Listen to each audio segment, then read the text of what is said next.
nós vamos começar aqui o 100º bate-papo cultural, né? Esse convite que o professor Romualdo fez para o arquivo lá em janeiro de 2009 e que persistimos até hoje com uma gama incrível de convidados, né, de pessoas, algumas que a gente pegou a carona, que eram atividades do professor Romualdo na Unesp, a gente fazia em conjunto também o bate-papo aqui. Então, foi bem bacana assim, essa experiência da gente pensar a vida, né, a partir dessas provocações que esses convidados foram trazendo para a gente. Isso também dando subsídio para o nosso trabalho do Portal Memória Viva, que é esse trabalho de colher os depoimentos sobre a cidade, sobre as pessoas, sobre as instituições, e a gente poder traçar um pouco desse mosaico, né, que é a nossa história aqui em Rio Claro. Então, para hoje, nós temos a advogada Tereza Andrade, né, que é lá da editora Lamparina, lá do Rio, uma pessoa que tem, com as suas publicações, provocado a gente a pensar em temas que, às vezes, as grandes editoras, muitas vezes, não querem discutir esses temas, né? Ela tem trazido isso para a gente, pela Lamparina, o professor Romualdo e eu, que vou contar um pouco também, falar um pouco sobre esse trabalho que a gente foi construindo aqui. Então, professor Romualdo, por favor, Tereza.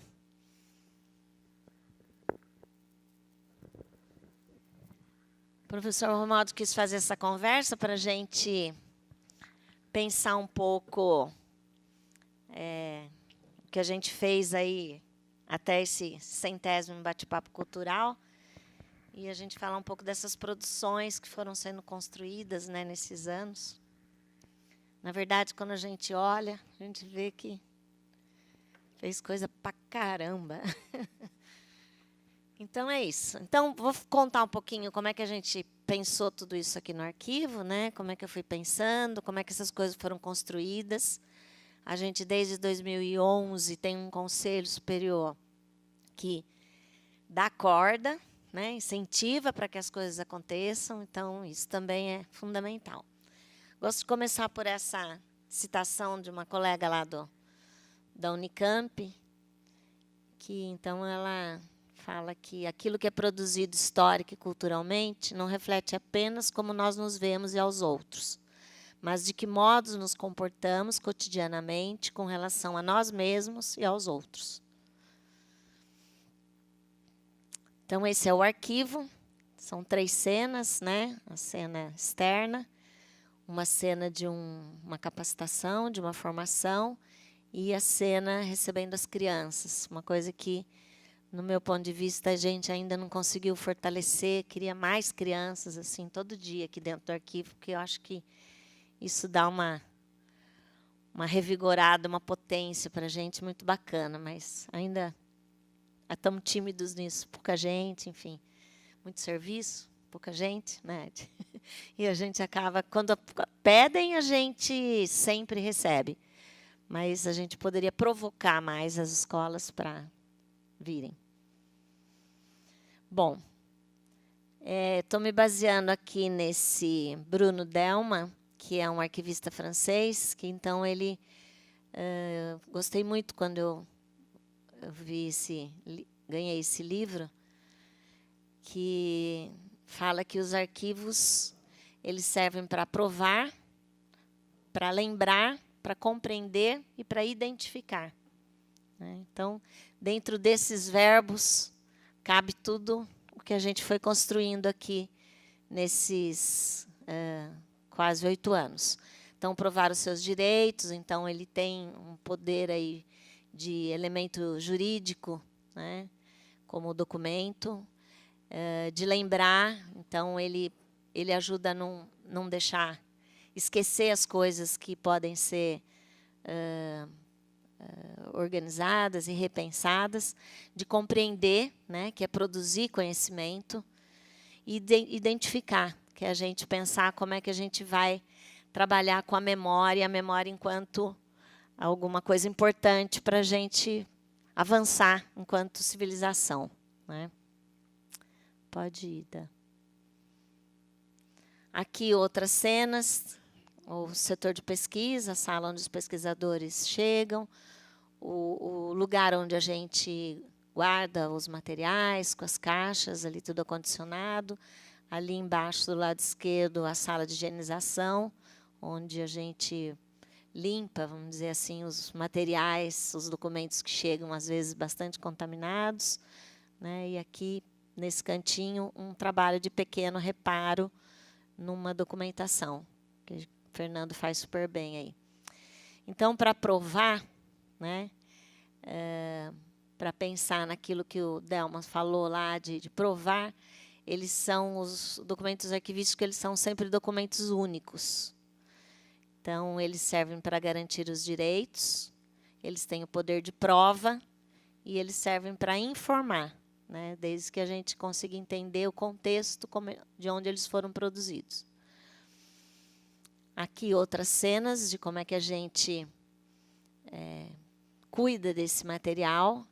Vejam que a gente ainda aí tem uma grande parte de documentação em caixas de papelão, isso não é mais aconselhável. Né? Agora são caixas de polionda, porque o papelão ele é ácido e ele pode provocar uma série de problemas. Então, estamos devagarzinho, estamos trocando essas caixas também, onde eles estão acondicionados. Para lembrar-se, né? Então, documentação física ou oral. Fiz questão de colocar oral aí, porque tudo que a gente lê dá uma ênfase, um poder no documento físico, né? No que está escrito. É o preto no branco. Né? E hoje a gente tem uma redefinição, dando o mesmo peso, o mesmo valor para a documentação oral. Porque pensava-se que a documentação escrita ela tinha como ser comprovada. Né? Então, quando você colhia um depoimento, você tinha que ir nos documentos para ver se aquilo era verdade. Então, por muito tempo, a documentação oral, os depoimentos, eles eram considerados documentos de segunda grandeza, né? Porque eles precisariam ser comprovados. E hoje a gente já, né, com a nova historiografia, aí, a gente vê que também quem produziu o documento também tinha uma pessoa ali, né, produzindo aquele documento. Então, não necessariamente a verdade ela está no documento escrito. Né? Então, passou-se a entender a documentação oral na mesma proporção, né? No mesmo nível de igualdade. Então, quando a gente consegue juntar essa documentação física, que está no papel, com a documentação oral, a gente vai conseguindo construir esse mosaico que é a história da cidade. Né? E que, às vezes, tem mais de uma versão. Como eu digo sempre, a gente aqui no arquivo tinha uma relativa documentação dos barões, dos empresários e dos políticos. Né? Mas a gente não tinha povo, não tinha gente, né? Tinha status. E a gente está nesses anos aqui, espero que a próxima superintendência continue a dar um fôlego, né, nessa coisa da produção de outros tipos de documentação. Então, documentação física, está ali o papel, né? Documentação oral, ali uma roda de conversa dos griots. Essa foi uma atividade que a gente fez embaixo da figueira, reproduzindo aquele quadro que apareceu no documentário que está ali na minha sala. Então, o documento oral, aquilo que eu falei, ele foi desqualificado em nome dos documentos oficiais, dos escritos. Então, é reconhecer que ambos são produzidos por pessoas e sujeitos à interpretação, né, de quem escreveu. A gente também, além dessa documentação física, né, que são esses documentos históricos, e a documentação oral que a gente vem coletando, a gente, através de concursos fotográficos, de campanhas, a gente também foi arrecadando uma documentação da cidade. A gente sabe que muita coisa está dentro das casas. Quando as pessoas percebem o cupim pegou, a formiga, o fungo, a umidade. Então, a gente recebe, às vezes, uma quantidade grande de fotografias, por exemplo, coladas, já deterioradas, né? Ou que sofreram assim, a ação do tempo, estão desbotadas. Então, porque hoje a gente sabe que tem jeito certo de armazenar, né, cada um desses documentos. Aqui um exemplo dos trabalhos que a gente faz de formação. A gente entende que o bate-papo cultural é um trabalho de formação. Quando a gente estava aí escrevendo o projeto da implantação da Lei 10.639, a gente trouxe, acho que, uns 10 bate-papos cultural, assim, com gente de várias universidades e de vários lugares do país, para contar para a gente como é que fizeram isso, para a gente poder ter instrumento para construir o nosso projeto aqui. Então, o bate-papo cultural, as rodas de conversa, né, cursos que a gente trouxe, foram experiências que a gente se alimentou internamente, mas sempre abertos para a comunidade, para também estar ampliando esse caldo, né, de gente que quer pensar um pouco a cidade, pensar outros modos de fazer as coisas aqui. Bom, uma outra coisa lá que o Delma coloca, que é compreender, né, que é coisa de uma utilidade científica do conhecimento. O saber e o conhecimento são poderosos controles que fazem com que a sociedade continue sendo regida, controlada ou descubra novas potências, né? Então, é importante a gente pensar como é que o conhecimento vai ajudar a produzir potências. Assim, todo esquema de funcionamento da sociedade passa pelos letrados, pelos estudados, que muitas vezes deixam de lado o saber da vida, o saber da experiência. Então, a gente ouvindo outras parcelas, né, a gente também vai aprendendo coisas que, às vezes, quem está só na academia não consegue se perceber. E identificar-se, né, que é a questão da transmissão da memória, que ele fala que é uma utilidade social. Então, o arquivo é um lugar de guarda, sim, né, de documentos, mas também é um lugar de produção de saberes, que é isso que a gente, então, chama de difusão, né? Como é que a gente produz esses saberes e como é que a gente faz isso circular, né, pela sociedade. Então, com isso, a gente fez bastante coisa. Hoje eu fui lá contar quantas coisas a gente tinha feito, né? Então, a gente produziu, nesses 8 anos, 18 revistas. Estou contando já a revista de outubro. 10 livros, estou contando os 2 próximos que vão sair. 9 coleções de postais, com 10 postais em cada coleção. 7 agendas, e aí folhetos, banners, 17 exposições, né, como essa aqui de baixo, com temas aí também sempre voltados para a cidade. Uma das coisas que a gente queria é que as pessoas conhecessem a cidade, porque às vezes as pessoas conhecem só o entorno dela, né, só o que está próximo, mas que a gente pudesse levar outras coisas que, né, muitas vezes ninguém sabia que tinha aqui na cidade. E aí a gente criou 2 sites, né? O site institucional do arquivo, que é o APH Rio Claro, que é onde tem um pouco do que tem no nosso acervo, o que é o arquivo permanente, como é que funciona o arquivo intermediário, enfim, como é que a instituição funciona, né, essa instituição, e onde os bate-papos podem ser assistidos, né? Então, eles vão para o site e aí as pessoas podem assistir. É muito interessante porque eu tenho escutado com regularidade as pessoas falando que não vêm, porque depois assistem no site, né? É isso, é uma possibilidade.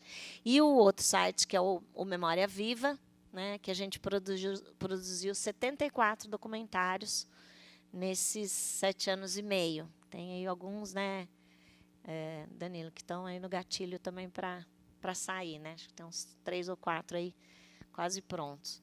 E a ideia da gente, nesses documentários, é a gente contando a história da cidade. Então, o portal Memória Viva, a proposta dele é ser um portal de arte, cultura e história, né? Pensando na principal ação afirmativa nossa de vínculo com a cidade, que é a priorização da história afro-rioclarense, né?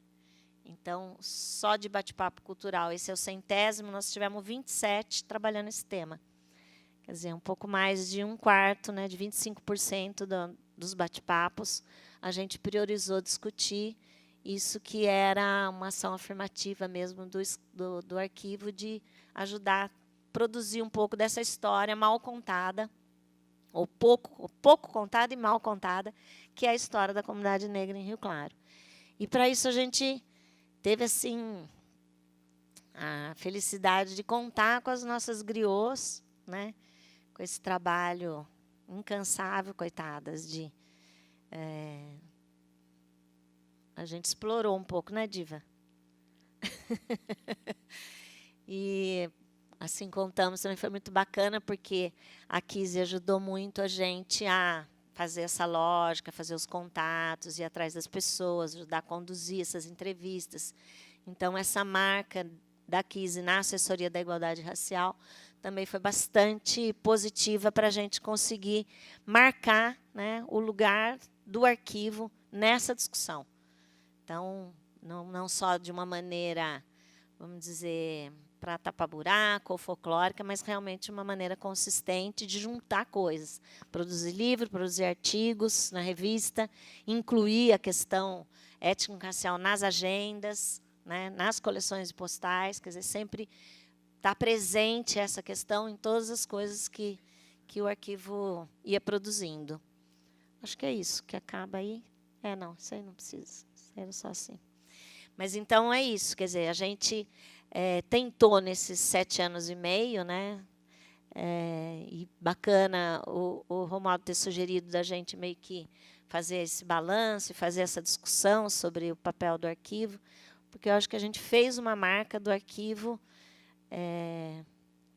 que hoje é a grande discussão. Quer dizer, o arquivo não só como um lugar de guarda de documentos, mas como um lugar de produção de conhecimento que está próximo da questão da cultura mesmo, né? Como é que ele se insere na discussão da cultura para ele não ficar na questão burocrática, administrativa, só do que é o documento, embora ele também tenha essa função. Então, acho que era isso que eu queria colocar, Romualdo. Não sei se tem mais alguma coisa que eu deixei de falar, que você acha que é importante.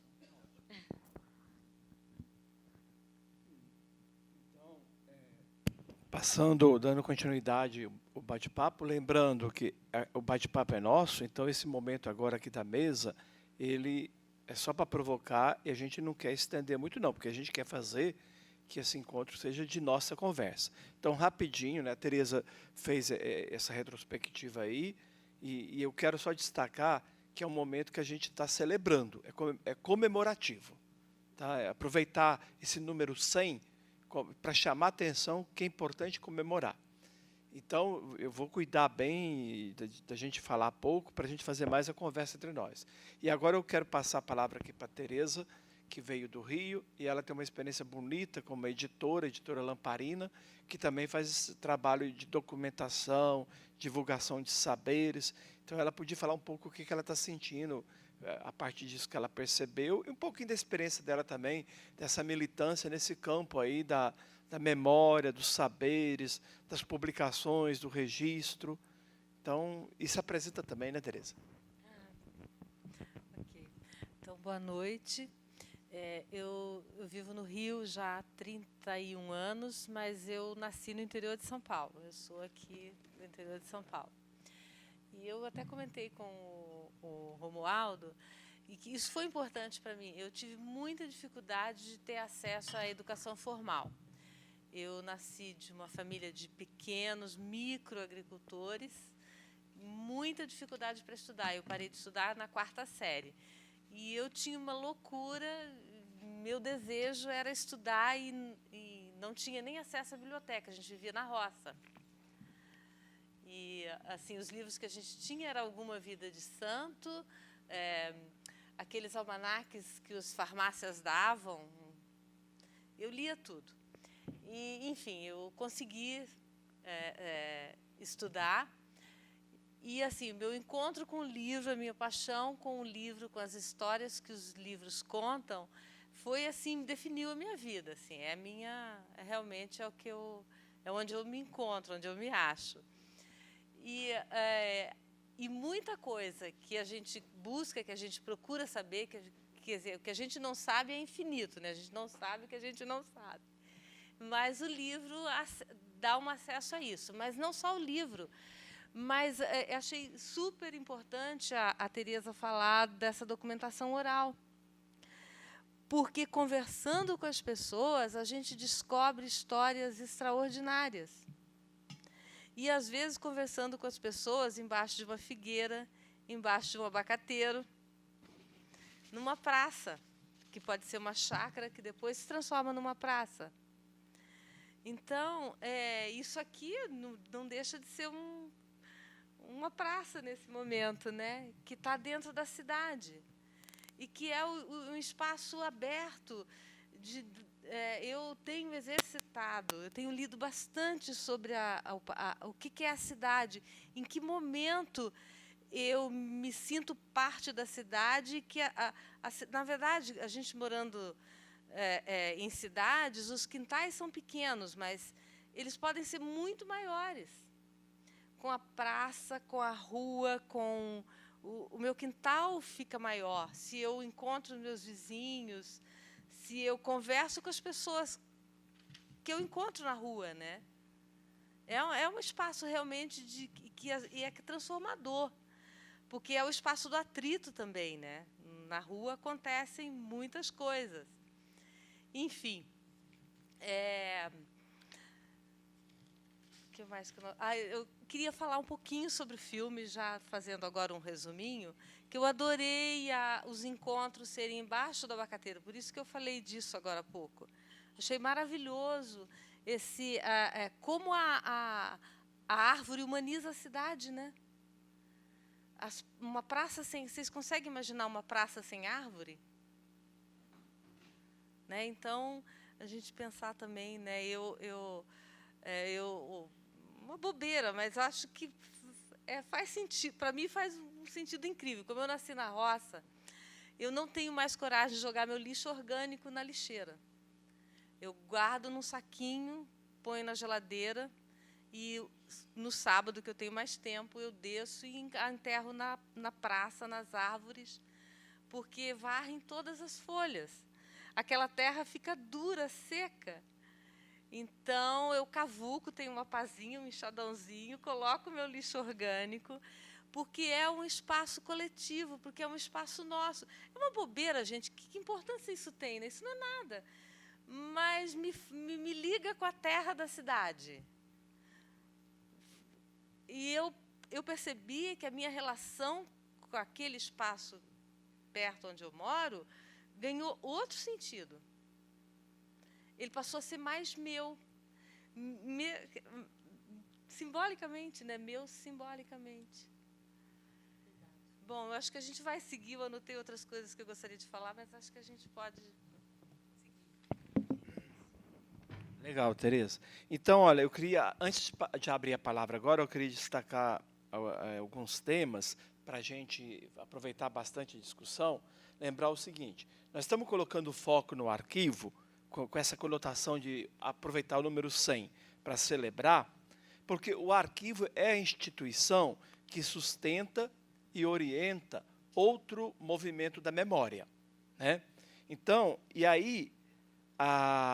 aqui a gente vê que a cidade, ela precisa da memória, não é?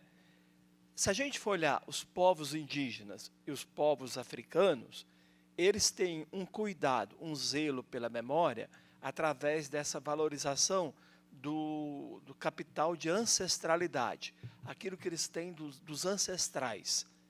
Esse cuidado com o ancestral, a ancestralidade, aquilo que herda dos antepassados e que ajuda a dar vida.